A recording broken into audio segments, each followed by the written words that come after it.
Welcome back to a Book a Day podcast. And the book that I've got with me today, and probably for the rest of the week, is called Daodejing. Many of you may call it Tao Te Ching. That's how it is spelled in English. But I'm going by the Chinese pronunciation, which is Daodejing. It's an ancient book, really short one, written by Chinese philosopher Lao Tzu, and primarily it talks about the Tao or Taoism. In English, we translate it as the way. What we mean by that? The essence of things. We understand the essence of life. It's a very deep and reflective text. And as I said, even though it's very short, you need a lot of time to understand its depth, its layers, what's going on inside, and then only you can appreciate it. So I'm going to spend a few episodes on this book, and we will cover different sections one by one. Before I begin, let me tell you briefly about this book. As I said, it's about Tao. And one must remember that the Taoism or Tao, it didn't come with Lao Tzu. He didn't invent this concept. It was there much before him. So many of the ancient Chinese philosophers talk about this. But what is special about this book is it's a kind of distillation of all those different kinds of knowledge and wisdom. So in fact, that's the origin story of this book, that Lao Tzu was having a conversation with a military commander who was a great admirer of Lao Tzu. And he said, "You've spent so much time at King Wu's library. Why don't you share that wisdom with the rest of us?" And that's where the idea came to Lao Tzu, that some kind of distilled version of all that library that was there, the knowledge of Tao that he had acquired, he could pass it on in form of his words. But he gives us a warning, not just for this book, but every other book that exists in this world. Lao Tzu says, book is a dead objects. Words don't mean anything unless you read them and put them into action.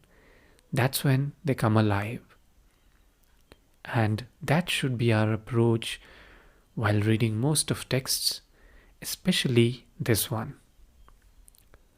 Now with those words, let me begin reading the first few chapters. They are very small chapters, maybe a few verses, half a page, 1 page long. And I will give you explanations once I read a brief section of a chapter, and I'll discuss it. So let me start with the first one. Here we go. I will read very slowly. The Tao that can be spoken is not the eternal Tao. The name that can be named is not the eternal name. The nameless is the origin of heaven and earth. The named is the mother of myriad things. Thus, constantly without desire, one observes its essence. Constantly with desire, one observes its manifestations. These two emerge together but differ in name. The unity is said to be the mystery, mystery of mysteries, the door to all wonders. So this is the first chapter. And if you look at the meaning, it's simple in terms of words, but the explanation goes far deeper. The first lines tell us that whatever we can describe or define, that is not the real Tao. Because the moment you can name or conceptualize something in language, it becomes limited. It is a fragment of reality. It's not the whole, not the totality. And the Tao is beyond distinctions. And from this Tao, everything arises, all the forms, all the things that can be named. It sounds very much like in Indian philosophy, you find the idea of Atman, consciousness, Brahman, all these concepts like there is this underlying reality, this consciousness, which is giving way to the material world, rest of the things. Sounds like that. And at the same time, it's a kind of a meditation of this mystery of our own existence. Because it says that Tao cannot be captured by thought or language. And yet, if you think about it, on the other hand, it's very, very simple. It has to be experienced. You experience it, the life as it goes, without distinction, without naming it, conceptualizing it. You yourself experience it. You experience. That's the Tao. Now, let me read the second chapter, once again, really short one. When the world knows beauty as beauty, ugliness arises. When it knows good as good, evil arises. Thus, being and non-being produce each other. Difficult and easy bring about each other. Long and short reveal each other. High and low support each other. Music and voice harmonize each other. Front and back follow each other. Therefore, the sages manage the work of detached actions, conduct the teaching of no words. They work with myriad things but do not control. They create but do not possess. They act but do not presume. They succeed but do not dwell on success. It is because they do not dwell on success that it never goes away. Now you can see throughout this chapter, Lao Tzu is pointing out that opposites define each other. Good cannot really exist without bad, without beauty cannot exist without ugliness. So reality as we see it, or as we describe it, is very much relational. And as a sage, as somebody who is seeking enlightenment, your task should be to transcend that judgment. That's what these sages do. That's what these enlightened people do. They act without forcing. They teach without preaching. And they move in harmony with the natural balance. Once again, it sounds very much like the Indian philosophy of non-duality. So we see these two opposites, but the idea is, let's not divide it into two. See the unity in them. Yin and yang, these two exist together. And that's what we should aspire to learn, to see the unity in the opposites and understand that there is harmony in the universe. That's the Tao. Now, let me read the third chapter. Do not glorify the achievers, so the people will not squabble. Do not treasure goods that are hard to obtain, so the people will not become thieves. Do not show the desired things, so their hearts will not be confused. Thus, the governance of the sage empties their hearts, fills their bellies, weakens their ambitions, and strengthens their bones. Let the people have no cunning and no greed. So those who scheme will not dare to meddle, act without contrivance, and nothing will be beyond control. Here, Lao Tzu is giving some direction to the sages how to think, how to act in order to improve their own life as well as those around them. It seems that he criticizes ambitions, status, material display, and he focuses on simplicity by calming the desire rather than stirring it. He's saying that the more we are going to glorify wealth or our own cleverness, the more restless and divided we are going to become. And therefore, it sounds like a call or a return to simplicity. That let's just value stillness, contentment. That's the idea here. Now, let me move on to the fourth chapter, which once again talks about the Tao.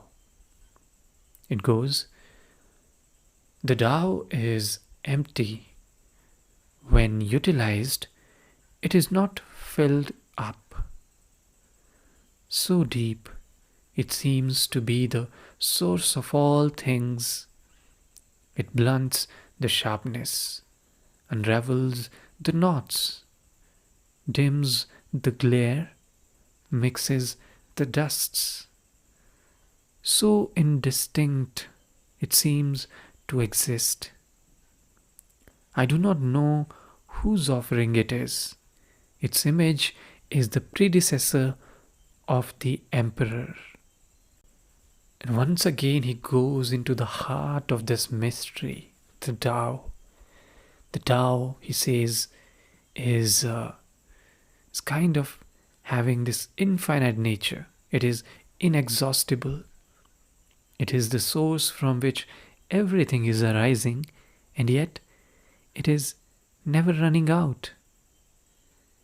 It transforms things into something else, transforms sharpness into softness, confusion into clarity. It's doing this natural flux and flow of things, and that transformation is taking place. So while there is gentleness in the Tao, there's also abundance in it. It's a force. It's not an authoritarian force, but it's a quiet, silent, nurturing force. Its presence brings contentment. And that's the source we have. And the source is not somewhere outside, it's inside us. This inner source, this inner call, whatever you want to call it, soul, some kind of consciousness, you have it. And it never depletes, it's always there. And it's such a nice reflection. Now, on to the next chapter, chapter 5. It goes, heaven and earth are not humane. They treat all things like straw dogs. The sage is not humane. He treats the people like straw dogs. Between heaven and earth, it is like a bellows, empty yet never exhausted. The more it moves, the more it yields. This specific usage of the term not humane, it might trouble some modern readers. But it doesn't mean cruel. Not humane is not cruel here. It means impartial. It doesn't care about your feelings. It has its own way. Nature does not play favorites. It gives sunlight to everyone, rain to everyone, whether you're a good person or a bad person. Life and death unfold onto everyone without preference. Like the wind or the sea, it just acts spontaneously and without any moral judgment. And that's why Lao Tzu is asking us to see the world through the eyes of the Tao, beyond these human constructions of fair and unfair. The universe has its own way. It is vast and self-balancing. And our own sufferings are coming from our own desires or attachment. We're trying to bend the reality. And that's what Tao is asking us not to do. Don't force. You don't have to resist. Just embrace life as it comes. Then comes the 6th chapter. Very short, this one. It says, the valley spirit never dies. It is called the mysterious female. The gate of the mysterious female is the root of heaven and earth. So clearly here he is celebrating and appreciating the valley spirit, the yielding receptive power that gives birth to all life. And you can see it is referred to as mysterious female. That's kind of a symbolizing that there is this creative womb of existence. That's why the feminine side has been mentioned. And there's a strength in it, the feminine strength. What we can interpret from this is the Tao like having a feminine aspect to it. It is fertile because it has that nature. It is open and yielding. And that is something we must appreciate, because the world is obsessed with power and force and achievement. This gentleness, this softness and nourishing nature of the Tao is something we can derive inspiration from. Then comes the 7th chapter. It says, heaven and earth last long because they do not live for themselves. Therefore, the sage puts himself last and finds himself in front. He gives up his self-interest, and his self is preserved. And he's talking about this great irony here, how selflessness is leading to the preservation of the self. That's a great paradox in life, something we can learn. And he gives example of the sky and the earth, and it says they last and they continue to exist while we perish because they serve without asking. They don't have biases, they just serve. And when we learn to do that, we also going to preserve ourselves and find the ultimate joy. So it's important to keep your ego aside, forget about it, about the ego, and just align yourself with the larger flow of life. And that will bring great vitality in you. And in the next chapter, there's a water metaphor, which I'm going to read here. It goes, the highest good is like water. Water benefits all things and does not compete. It dwells in the lowly places that others disdain. Therefore, it is the Tao. Once again, comparison with nature. And Lao Tzu here presents water as the perfect model of virtue. It is soft, it is yielding, it is humble, and yet it carves valleys, it sustains life. Once again, the same principles we discussed before. Just serve and do not inflate your ego. And once again, it represents these certain qualities of water, which are the essence of Tao. It has that quietness in it. It has the vigor, but it possesses that strength quietly. Then it has the adaptability. It can adapt in good and bad circumstances. And it has patience. It flows around obstacles and finds ways to nourish others, and yet seeks no glory. Once again, something we can learn. And as you can see, there's a lot of Eastern philosophy, Chinese philosophy coming into this book, into Lao Tzu's wisdom, where you are supposed to act in a certain way, not work on your own achievements, no individualism, you serve others, and that's how you find the ultimate joy. Now, in the 9th chapter, once again, similar Eastern value of moderation has been discussed. It goes like, better to stop pouring than to fill to the brim. If you keep sharpening your blade, it will soon be blunt. If you fill your house with gold and jade, no one can protect it. Wealth, status, and pride, when the work is done, withdraw. This is the way of heaven. So in this chapter, Lao Tzu is talking about knowing when to stop. And he warns us against excess, whether in terms of ambition, wealth, even virtue. Because when things reach their peak, only one thing happens: decline.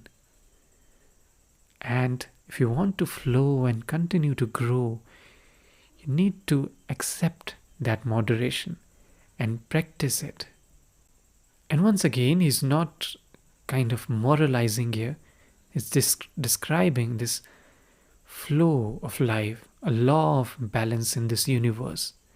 If we hold on to something too tightly, whether it's success or love, then the harmony is disturbed. So just being gentle, letting go, it's not loss, but alignment with the way of heaven or Tao. That's what it is. And then the 10th chapter, this is going to be the last section that I discussed today. I'll continue the discussion in the next episode.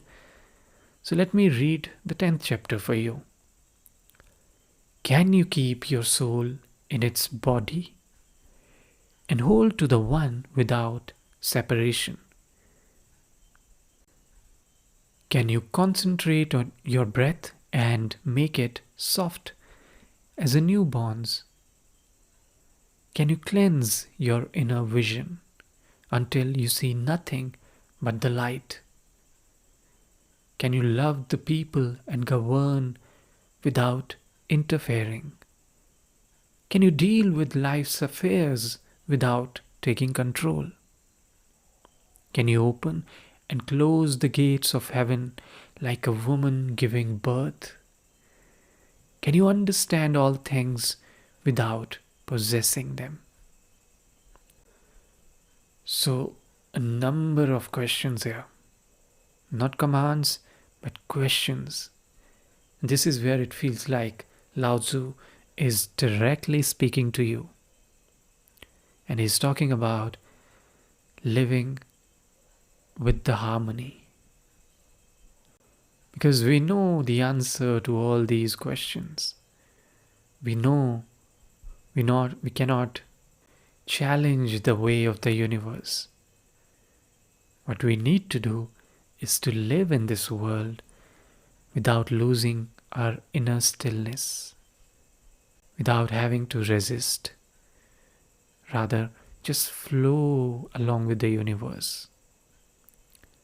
So here, Lao Tzu, as you can notice in this chapter, moves from philosophy to practice, whether it's about holding the soul and body together, breathe softly, act without control. These are meditative states. These are not your achievements. These are not something that goes on in your resume. This is a state of your consciousness. And that's what a sage, rather an ideal sage, should aspire for. Living naturally, spontaneously, and as I said, without grasping too tightly, without resisting to the universe.